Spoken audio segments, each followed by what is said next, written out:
বলাইতে চাই নবী গো, আপনি পৃথিবী থেকে চলে যাওয়ার পরই আরবের বেঈমান কাফেররা বলে আপনার আলোচনা বন্ধ হয়ে যাবে, আপনি নির্বংশ, আপনি লেজ কাটা। এই কথা আরবের বেঈমান কাফেররা বলে। আমি আল্লাহ রাব্বুল আলামিন সেটা বরদাস্ত করতে পারি না। নবী গো, আপনার ছেলে সন্তান নিয়ে গেলে কি হবে, তার চাইতে দামি জিনিস আমি আল্লাহ দিয়েছি। এই দামি জিনিসের নাম কি? আল্লাহ রাব্বুল আলামিন সূরা নাযিল করে সূরা কাউসারের ভিতরে আমার আল্লাহ বলেন, ইন্না আ'তাইনা কাল কাউসার ফাসাল্লি লিরাব্বিকা ওয়ানহার ইন্না শানিআকা হুয়াল আবতার। মুমিনরে একটু খেয়াল করো, আল্লাহ রাব্বুল আলামিন বলেন, নবী গো, আরবের কাফেররা বলে আপনি আবতার, আপনার ছেলে সন্তান নাই, ছেলে সন্তান দুনিয়া থেকে নিয়ে গেছি, এই জন্য আপনার পৃথিবীতে নাম থাকবে না, আপনার আলোচনা পৃথিবীতে থাকবে না। না নবী না, তাও হতেই পারে না। ওরা জানে না আপনার শান কি, আপনার মান কি, আপনার মর্যাদা কি। নবী গো, আপনার ছেলে সন্তান নিয়ে গেলে কি হয়েছে, আমি আল্লাহ তার চাইতে দামি জিনিস আপনাকে দিয়েছি। এই দামি জিনিসের নাম কি? আল্লাহ সূরা নাযিল করে বলেন, ইন্না আ'তাইনাকাল কাউসার। হে নবী, নিশ্চয়ই আমি আল্লাহ আপনাকে দান করেছি কাউসার। সুবহানাল্লাহ, জোরে কম। ছেলে সন্তান নিয়ে গেলে কি হয়েছে, এর চাইতে দামি জিনিস আমি আল্লাহ আপনাকে দান করেছি। এটার নাম কি? আরো জোরে আওয়াজ করে বলেন, এটার নাম কি? হ্যাঁ, ছেলে সন্তানের চাইতে দামি জিনিস কিভাবে হইল, এখন বোঝার জন্য কাউসার শব্দের আপনার তাফসীর বোঝা লাগবে।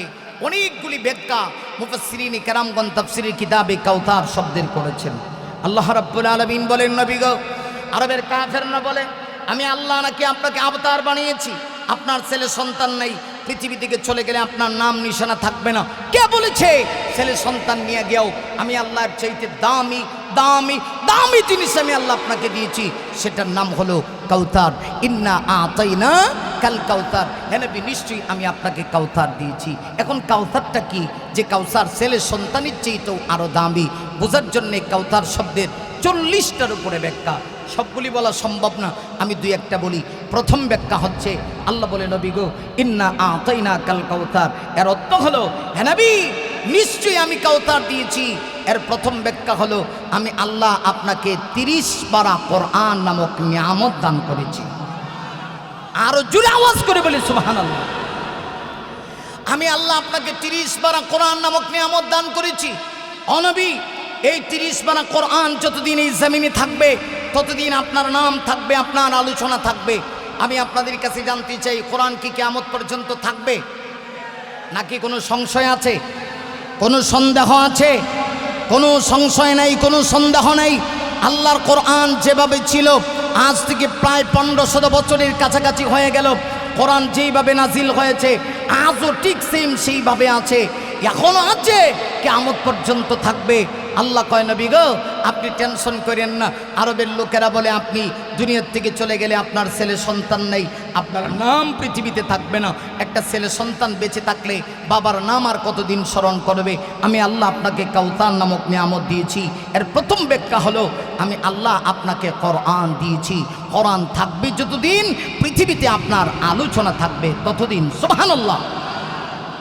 একটু খেয়াল করেন, কোরআনে আমার আল্লাহ তার হাবিবকে কত সম্মান দিয়েছেন। আমরা যদি খেয়াল করি, পবিত্র কোরআন শরীফের দিকে লক্ষ্য করি, তাহলে দেখব কোরআন শরীফে অনেক নবীদেরকে আল্লাহ পাক তার নাম ধরে সম্বোধন করেছেন। বনি ইসরাঈলের একজন নবী হযরত মুসা আলাইহিস সালাতু ওয়াস সালাম, আল্লাহ ডাইরেক্ট মুসা নবীর নাম উল্লেখ করছেন, নাম ধরে আল্লাহ ডাকছেন। কিন্তু আমাদের নবীকে আল্লাহ এত সম্মান দিয়েছেন, ডাইরেক্ট কোরআনে কোথাও নাম ধরে ডাকেন নাই। সুবহানাল্লাহ। কাল নারী মুমিন না, আল্লাহ পৃথিবীতে যত নবী পাঠাইছি, ইয়ার ভিতরে সবচেয়ে আমার আপনার নবীকে আল্লাহ পাক সম্মান বেশি দিয়েছে। কোরআন শরীফে মুসা নবীকে আল্লাহ ডাইরেক্ট নাম ধরে সম্বোধন করে বলেন, ওয়া মা তিল بيمينك يا موسى قال هي عصاي أتوكأ عليها وأهش بها على غنمي ولي فيها مآرب أخرى মুসা নবীকে আমার আল্লাহ ডাইরেক্ট নাম ধরে সম্বোধন করে বলেন, হে মুসা আপনার ডান হাতিটা কি? মা তিলকা বিয়ামিনিকা ইয়া মুসা। আমি আপনাদের কাছে জানতে চাই মুসা নবীর ডান হাতি কি? এটা কি আমার আল্লাহ জানে না? কথা বলেন না কেন? এরপরেও আল্লাহ জিজ্ঞেস করেন কেন? এইদিকে যাওয়ার টাইম নেই, আমি শুধু এই কথা বোঝাইতে চাই। আল্লাহ লাঠির কথা বলতে গিয়া মুসা নবীকে জিজ্ঞাসা করে ডান হাতে এটা কি? আমার আল্লাহ ইয়া মুসা বলে সম্বোধন করলো। ঠিক তদ্রুপভাবে অসংখ্য নবীদেরকে আল্লাহ কোরআনে নাম ধরে ধরে ধরে ধরে সম্বোধন করেছে, কিন্তু আপনার আমার নবী বিশ্ব নবীর সম্মান এত বেশি, আল্লাহ কোরআনে কোথাও নবীকে ডাইরেক্ট নাম ধরে ডাকে নাই, বরং আপনার আমার নবীকে এত মর্যাদা আল্লাহ দিলেন। কোরআন শরীফে আমার আপনার নবীর চেহারার কসম পর্যন্ত আল্লাহ করলেন, ওয়াদ-দুহা ওয়াল-লাইলি ইযা সাজা। আরে মুমিন, আমার আল্লাহ কোরআন শরীফের ভিতরে বিশ্ব নবীজির চেহারার কসম করলেন। ওয়াদ-দুহা, দুহা শব্দের অনেকগুলি ব্যাখ্যা। একটা ব্যাখ্যা হলো নবী গো আমি আল্লাহ আপনার চেহারা মুবারকের কসম করছি, কারণ এই পৃথিবীতে আমার আল্লাহ যত নবী রাসূল পাঠাইছে আপনার আমার নবীর চাইতে এত সুন্দর চেহারাওয়ালা কোনো নবী আল্লাহ পৃথিবীতে পাঠায় নাই। তাই আল্লাহ বিশ্ব নবীর চেহারার কসম পর্যন্ত আল্লাহ কোরআনে করে এটা আপনার আমার নবী বিশ্ব নবীর সম্মান। আরবের কাফেররা বলে মুহাম্মদ আপনি দুনিয়া থেকে চলে গেলে আপনার নাম নিশানা থাকবে না। আল্লাহ কয় নবী গো আপনি টেনশন করবেন না, ছেলে সন্তান নিয়ে গেছি তো কি হয়েছে, এর চাইতে দামি দামি জিনিস আমি কাউসার নামক নিয়ামত আপনাকে দিয়েছি। কাউসার দিলাম আর যখন আমি আল্লাহ আপনাকে 30 পারা কোরআন দিলাম। নবী গো কোরআন থাকবে যতদিন পৃথিবীতে নাম থাকবে আপনার ততদিন। এই হলো এক ব্যাখ্যা। 2 নম্বর ব্যাখ্যা হলো তাফসীর কারকগণ লিখেছি আমার আল্লাহ যে বলেছেন আল্লাহ কাউসার দিয়েছেন, কাউসার শব্দের 2 নম্বর ব্যাখ্যা হলো আমি আল্লাহ আপনাকে কাউসার দান করেছি, এর অর্থ হলো আল খায়রুল কাসীর।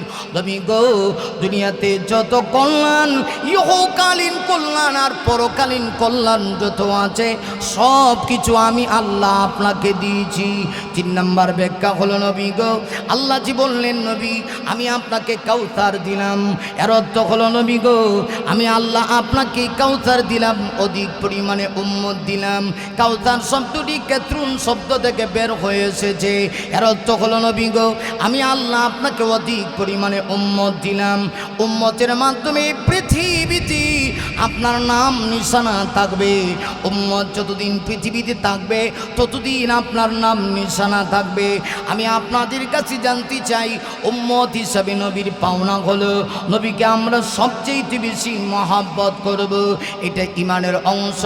ইমান কামিল হবে না নবীকে মহব্বত পরিপূর্ণ না করলে। আমি আপনাদের কাছে জানতে চাই ওই নবীর মহব্বত আমাদের ভিতরে এত বেশি, কেউ যদি নবীর ইজ্জতের উপরে আক্রমণ করতে যায় আল্লাহর কসম করে বলি মুসলমান হিসাবে নির্দ্বিধায় আমি কথা বলতে পারি ওই কুলাঙ্গারের জিহ্বা টেনে এনে আমি কুকুরকে দিয়া নাস্তা খাওয়াবো। ঠিক কিনা সুরে বলু? আমি নিঃসন্দেহে এই কথা বলতে পারি উম্মত হিসাবে নবীর এই ভালোবাসা আমার কাছে পাওনা। এই পৃথিবীতে একজন মানুষকে সবচেয়ে বেশি ভালোবাসতে হয়, যিনি হলেন আপনার আমার নবী, আকা নবী, সরকার নবী, দু জাহানের বাদশা নবী, নবীকুল সম্রাট, আল্লাহর সৃষ্টি জগতের প্রধান আকর্ষণ জনাবে মুহাম্মদুর রাসূলুল্লাহ সাল্লাল্লাহু আলাইহি ওয়াসাল্লাম। আমরা সেই নবীকে কলিজার চাইতে বেশি ভালোবাসি। এটা যুগ যুগ ধরে আমরা পেয়ে এসেছি। নবীর যুগে সাহাবায়ে কারাম আমার নবীকে কলিজা দিয়ে ভালোবেসেছেন, আমার নবীজির নাম পৃথিবীতে রেখেছেন। আজকের এই যুগেও আমরা দেত্বহীন কণ্ঠে বলতে চাই আমরা কোনো কিচ্ছু বুঝি না। আল্লাহ এবং তার রসুলের ব্যাপারে কোনো আপোষ নাই। কেউ যদি আল্লাহর বিরুদ্ধে বলে তার সঙ্গেও কোনো আপোষ চলতে পারে না। সে আর যাই হোক আল্লাহর বিরুদ্ধে বললে উঠলে ওর দাঁতগুলি থাকবে না। কথা বলো ঠিক না ঠিক?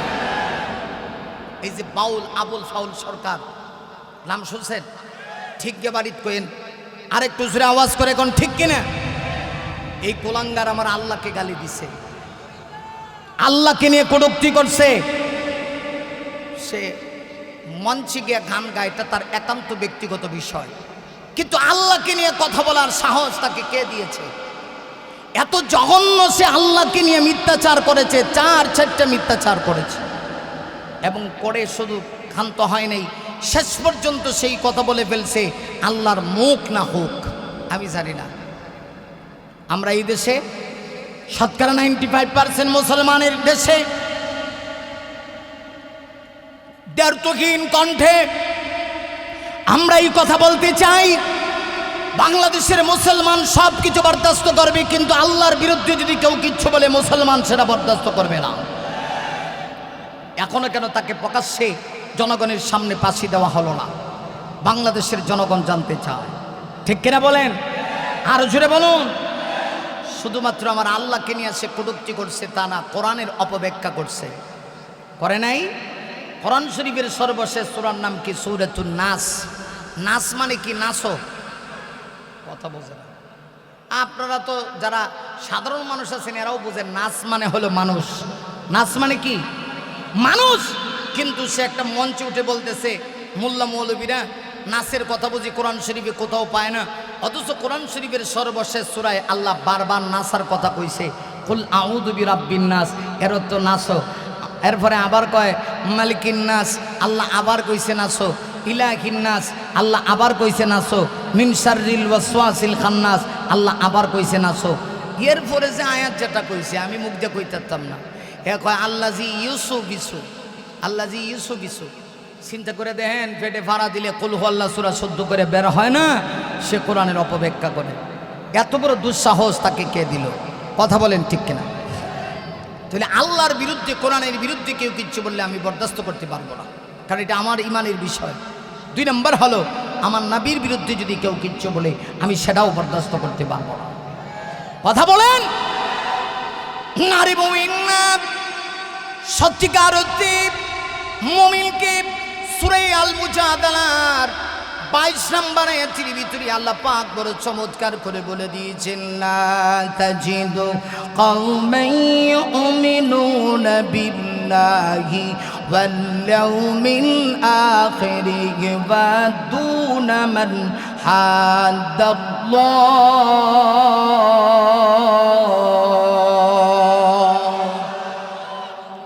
আমার আল্লাহ বলেন, নবী গো, জমিনের মধ্যে এমন একজন মুমিন আপনি তালাশ করে পাবেন না, এমন সম্প্রদায়ের লোককে আপনি পাবেন না যে সম্প্রদায়ের লোকেরা আল্লাহর প্রতি বিশ্বাস স্থাপন করে, ইউমিনুনা বিল্লাহ, আল্লাহর প্রতি বিশ্বাস স্থাপন করে, ওয়াল ইয়াউমিল আখির, আখিরাতের প্রতি বিশ্বাস স্থাপন করে, অথচ ইউআদুনা মান হাদাল্লাহ ওয়া রাসূলা, তার সামনে আল্লাহ এবং তার রাসূলের বিরুদ্ধাচরণ করা হয়।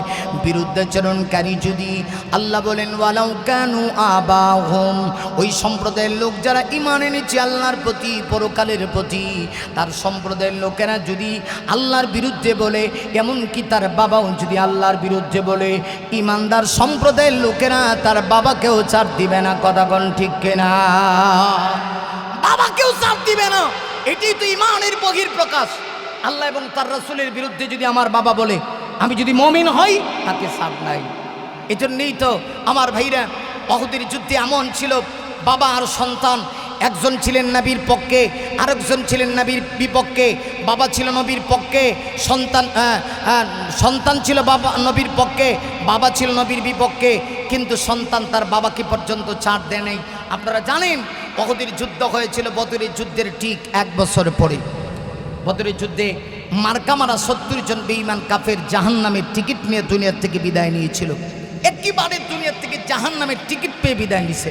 এদের প্রধান ছিল মিস্টার আবু জাহিল্লা। নাম শুনছেন? আবু জাহেলের নাম শুনছেন? অবশ্য আবু জাহেল আপনাদের এলাকায় নেই, আমি বলছি না কি আছে। তা আপনারা বলেন কেন? আবু জাহেল নাই, কিন্তু কিয়ামত পর্যন্ত তার কিছু অনুসারীরা থাকবে। কথা বলেন ঠিক কিনা? বদরের যুদ্ধে মার্কা মারা 70 জন বেঈমান কাফের জাহান্নামের টিকিট নিয়ে বিদায় নিয়ে গেল। এদের প্রধান ছিল আবু জাহাল। আবু জাহাল সহ অন্যান্য সঙ্গপঙ্গরা যখন জাহান্নামের টিকিট নিয়ে দুনিয়া থেকে বিদায় নিয়ে গেল, বিদায় নেওয়ার পরে তার সুযোগ্য উত্তরসূরিরা দুনিয়াতে রয়ে গেল। এদের জিদ রয়ে গেল। বদরের যুদ্ধের ঠিক 1 বছর পরে আবার তারা ওহুদের ময়দানের দিকে রওনা করেছে। উদ্দেশ্য হলো আমার নবীকে দুনিয়া থেকে বিদায় করে দিবে, শহীদ করে দিবে, ইসলামকে ধ্বংস করে দিবে। আমি আপনাদের কাছে জানতে চাই, আমার নবীকে ধ্বংস করার মতো ক্ষমতা এই পৃথিবীতে কাহারও আছে? ইসলাম ধ্বংস করে দিব এই টার্গেট নিয়ে ওরা সুদূর ওহুদের ময়দানের দিকে রওনা করেছে। বুখারীর রওয়ায়াতে এসেছে আমার নবীকে পর্যন্ত তারা এই কথা বলে নেই, জানায় নেই। নবীজি যখন জানতে পারলেন, সাথে সাথে তাদের সঙ্গে মোকাবেলা করার জন্যে 1000-এর একটা বাহিনী আমার নবীজি তৈরি করলেন। সুবহানাল্লাহ আছে। তাহলে বোঝা গেল ইসলাম শুধু এই কথা শিক্ষা দেয় না, শুধু মায়ের খেতে হবে, প্রয়োজন হলে মাঝে মধ্যে মার দিতে হবে। ইসলামে প্রতিশোধ নাই, কিন্তু প্রতিরোধ আছে। আমার উপরে আমার গাড়ি লাথি দিয়া কেউ আমার ইসলামের বিরুদ্ধে কিচ্ছু বলবে, আমি মাথা নত হয়ে বসে থাকবো, এটা মুমিনের পরিচয় হতে পারে না। আমার নবী শুধুমাত্র মসজিদে নববীর খতিব ছিলেন তা না, প্রয়োজনে মদিনায় যাওয়ার পরে আমার নবীজি মসজিদে নববীর খতিব ছিলেন ঠিক, কিন্তু খেতাবতির দায়িত্ব থেকে আমার নবীজি অব্যাহতি নিয়ে আমার নবীজি কখনো জিহাদের ময়দানে গিয়া নবীজি মাথার ভিতরে লোহার টুপি পর্যন্ত পরিধান করেছেন, পরিধান করে বেঈমানদের সঙ্গে যুদ্ধ করেছেন। এতে বোঝা গেল ইসলামে দুটাই আছে, শুধু মায়ের খাওয়ার নাম ইসলাম না, আবার কখনো মাথা উঁচু করে মার দেওয়ার নামও ইসলাম। মায়ের খাওয়া যেমন সুন্নত, প্রয়োজনে ইসলাম বিরোধীদেরকে মার দেওয়াও সুন্নত। কথা বলো ঠিক না?